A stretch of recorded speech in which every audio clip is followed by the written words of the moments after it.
Of course, it is an FDA-approved treatment that can relieve some symptoms of menopause and perimenopause. But what are the different types of treatment, and how do you know if any of them are specifically right for you?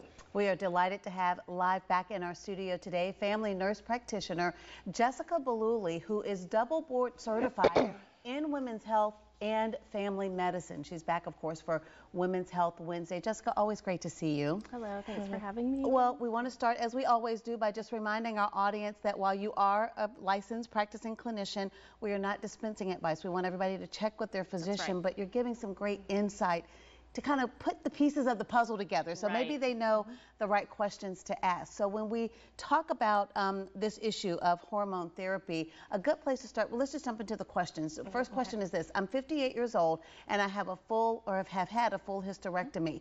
What can I take for hot flashes? Okay, so I'm assuming that this woman has had ovaries, tubes, uterus, cervix removed, and I don't know when it happened, so her situation could be a little bit different, but there are a lot of options. First line is always going to be hormone therapy for the vast majority of women. It is safe for the majority of women. However, not everybody wants to take hormone therapy, and not everybody can, and we'll cover some of those reasons why women wouldn't be able to, but there are some things that she could try. SNRIs or SSRIs, those are antidepressants, something like Lexapro or Paxil. Those may help. She could try gabapentin.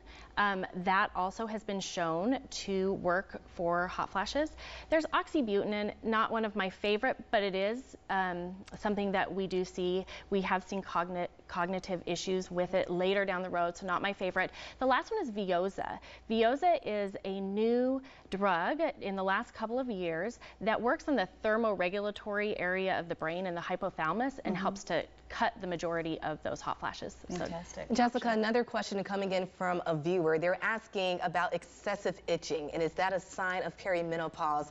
She says it's mostly on her chest. Have you heard of that before? I have. So there are so many issues that women experience that are not often discussed, and skin issues are one of them. So we often see that the water decreases in the skin due to declining estrogens. You also lose elastin, collagen, and so as estrogen decreases, we have decreased blood flow, decreased wound healing, and then as that water is decreasing, we also see a loss in the barrier that's protective to the skin, causes excessive dryness, and also skin irritation.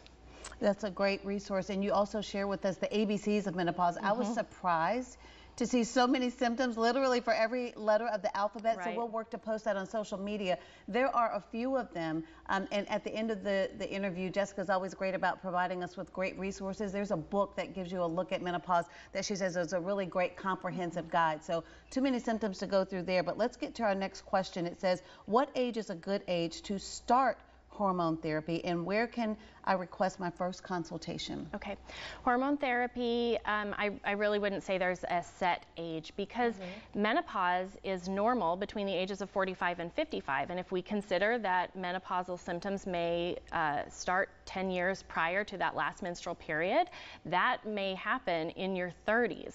So I usually tell women, when you start to notice symptoms that don't feel right, track them in a journal. There is an app called Balance app. It's a wonderful app that can help you to track these symptoms, and when you start to notice them, it may be time to talk to someone and see if that could be what's causing them. Especially hot flashes, everybody knows about those, and changes in the period when there are variations greater than 7 days, or maybe it's getting excessively heavy. As far as where to go, there are not very many menopause specialists, unfortunately.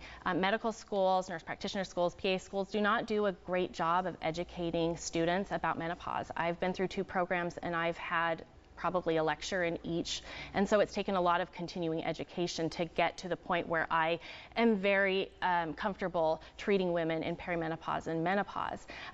We do have some resources. You can go to the Menopause Society website at menopause.org, and you can search for a clinician. Make sure to expand your radius, because there aren't many of us, and so you may need to search a little bit wider. There are also some companies that do telehealth for menopause. The problem is that in South Carolina, we have considered hormone therapy, birth control, some other